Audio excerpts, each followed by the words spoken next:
It's almost 6, still dark.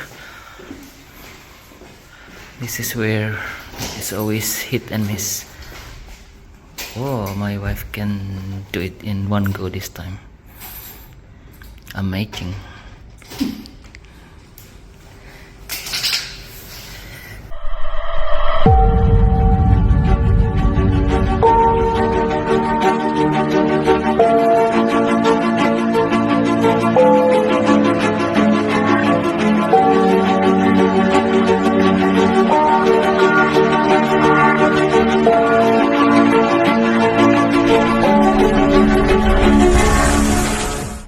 We were up early again, this time for a fast train to Florence.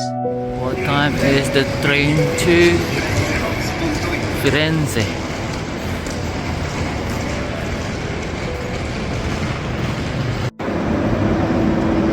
I don't know.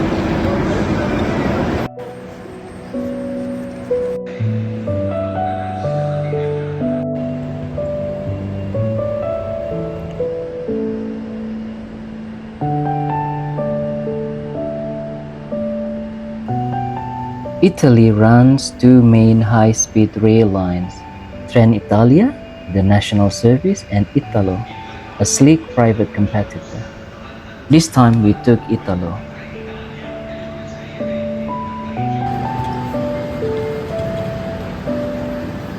Coach 4, Pasapan train.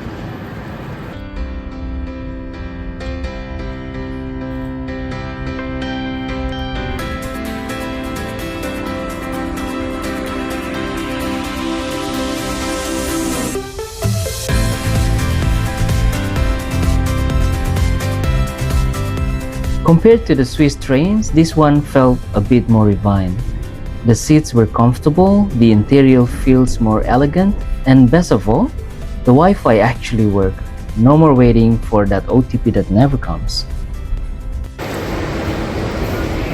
We are here in Firenze.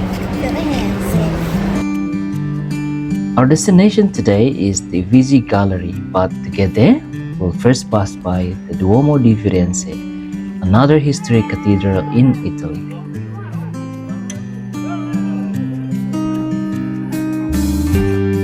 It took us just under 10 minutes on foot to reach the Duomo. Along the way, narrow streets, cobblestones, and that familiar buzz of tourist town.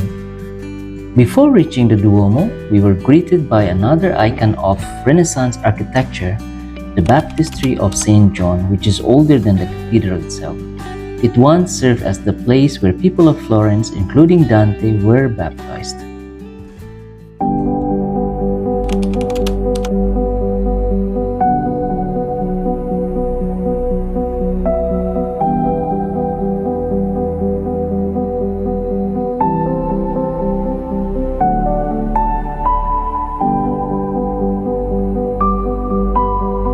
The Duomo began construction in 1296. Its dome was designed by Filippo Brunelleschi in the 1400s and became a symbol of Renaissance brilliance. It was the largest dome of its time, built without scaffolding, and still dominates the skyline today.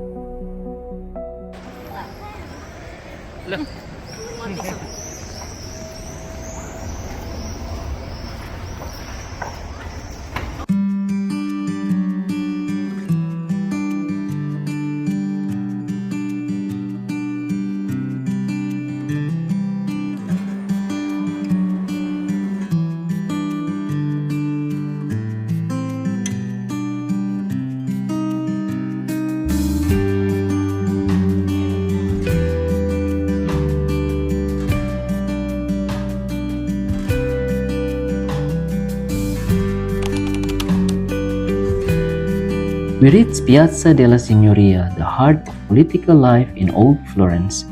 Florence was shaped by Renaissance ideals, and this piazza shows it. Open, grand, and built for the people. From here, we weren't far from the Uffizi Gallery.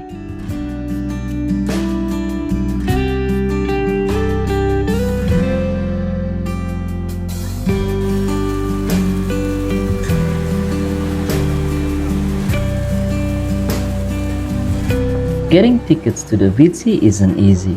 You'll need to book online well in advance. It's one of the most visited museums in the world, home to masterpieces by Botticelli, Michelangelo, and Leonardo da Vinci. They say art elevates you. The Uffizi takes it literally. To start, we climb a long, steep staircase to the top floor. That's where our journey through Renaissance masterpieces truly began.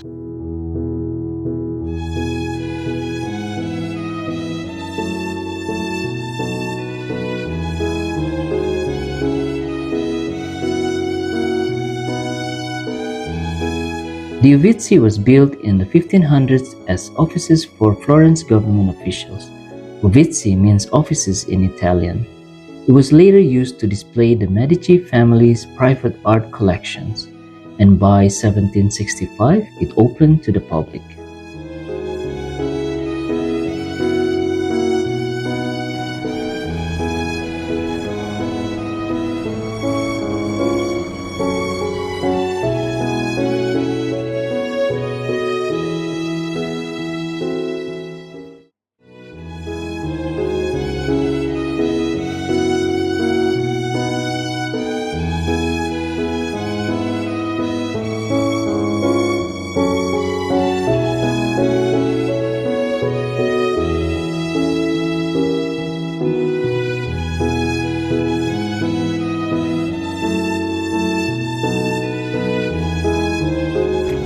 Reached the end of the museum tour. What do you think, my dear? Florence faded behind us as the train headed north. We look back on a day that felt like stepping into a different era. Art, architecture, and stories older than memory. Florence gave us more than we expected in just one day. Back at our Airbnb, we kept things simple, made dinner, talk about the day, and just relaxed. It was nice to slow down a bit after a full day of walking and museums. Tomorrow we'd leave Italy behind. We're heading to Lugano, a lakeside town surrounded by hills. I think the cleaner will just wait until 11. Tok-tok mo siya nila. I think I heard I read some one of the reviews.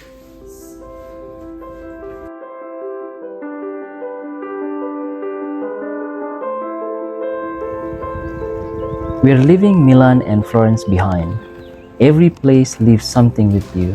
Milan had style, Florence had soul. Italy had been good to us, full of color, history, and moments we'll remember fondly.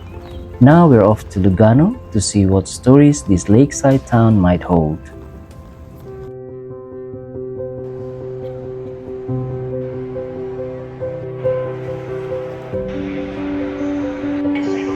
Let's go.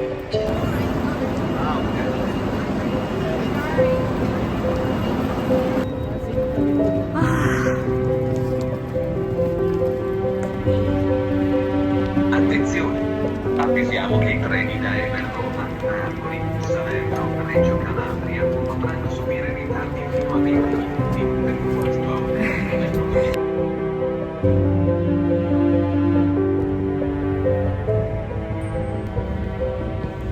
We crossed into Switzerland on a code-share train run by Trenitalia and SBB. Just over an hour and we were in Lugano. It's so close that some even visit Como and Lugano on the same day from Milan.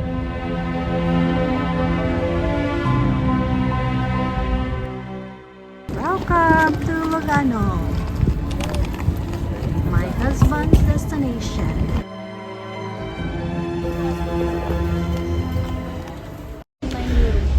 We missed 2 buses already because we couldn't figure out how to use the ticket machine. Sakit na akong ulo. Sakit, init kayo.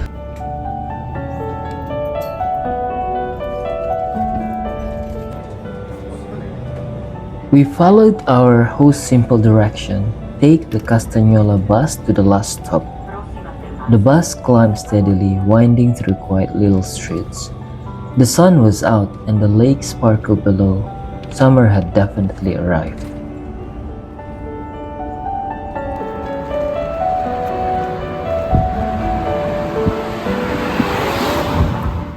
We knew the apartment was uphill, just 400 meters, the host said.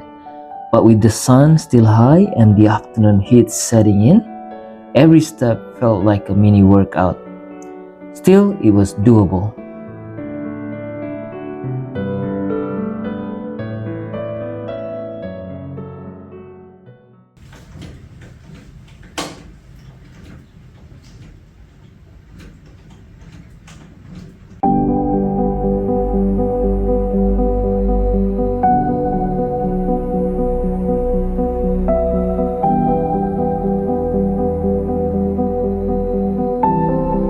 The apartment surprisingly has a magnificent view of the lake, so we later decided to have dinner outside.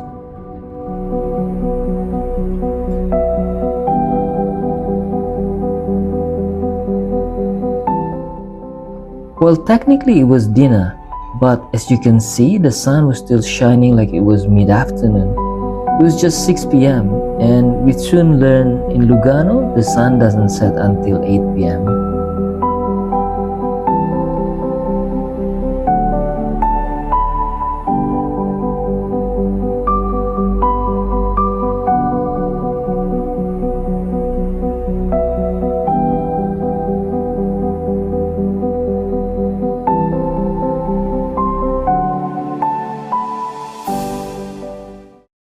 Hello, you're so friendly. A girl? A boy? A girl? Hello. What? I don't have any food. Nicola.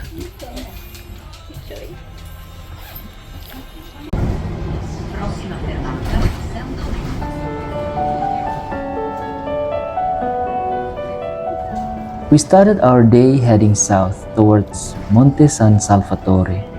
There are two peaks with Funicolare in Lugano, Monte Bre and Monte San Salvatore. Monte Bre is closer to where we stayed, but today we chose the other side of the lake, in Paradiso.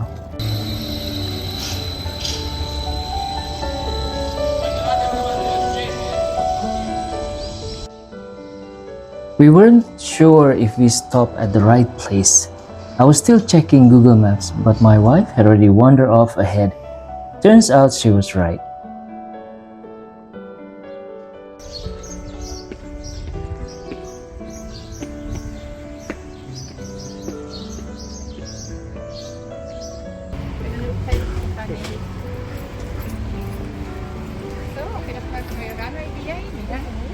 Tickets, pala na ticket.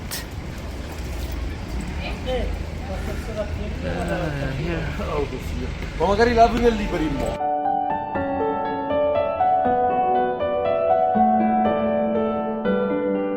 The Funicolare takes you from Paradiso up to the summit in just few minutes.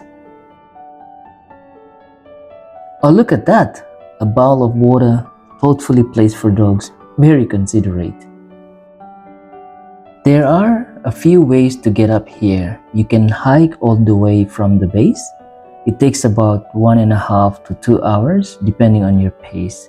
Or do the classic combo, Funicolare up, hike down. We didn't have much time today and still wanted to explore Lugano, so we took the easy way, Funicolare both ways. No regrets.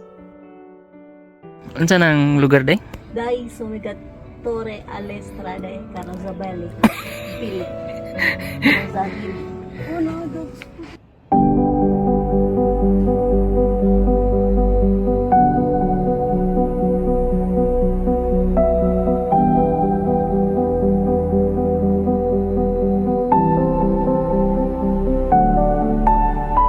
From the summit, the view stretches far beyond Swiss borders. You'll see Lake Lugano glimmering below with the city of Lugano right along the shore. And across the lake, that small cluster of buildings, that's Campione d'Italia, an Italian exclave completely surrounded by Switzerland. In the late 700s, the land was gifted to a monastery in Milan. When borders were drawn, Campione stayed Italian, even though it's surrounded by Switzerland. At the top, there's a small chapel Chiesa di San Salvatore. People have been coming up here to pray since the 13th century.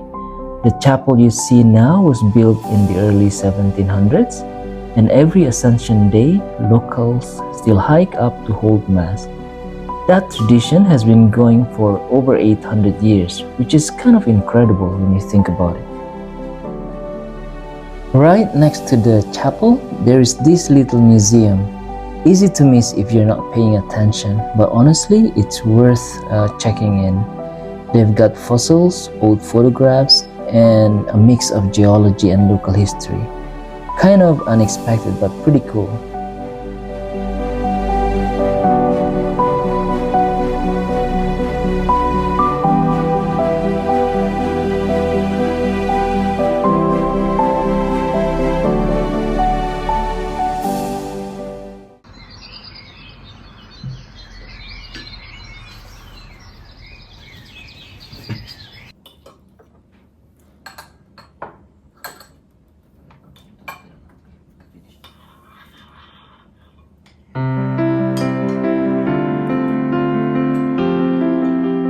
Lugano blends two worlds in the best way.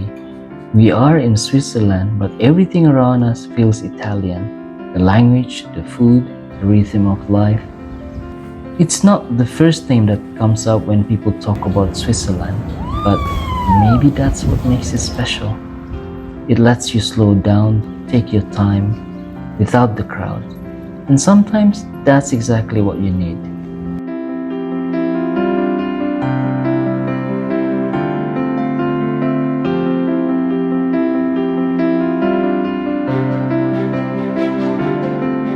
In Florence, history surrounded us at every turn.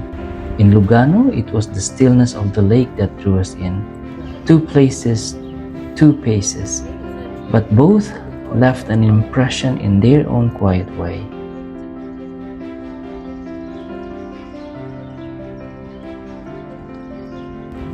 In the next episode, we head deeper into the Alps, hiking to one of Switzerland's most stunning alpine lakes, Sea Alpsee, wandering through the medieval lanes of Stein am Rhein, and finding calm in the quiet charm of St. Gallen.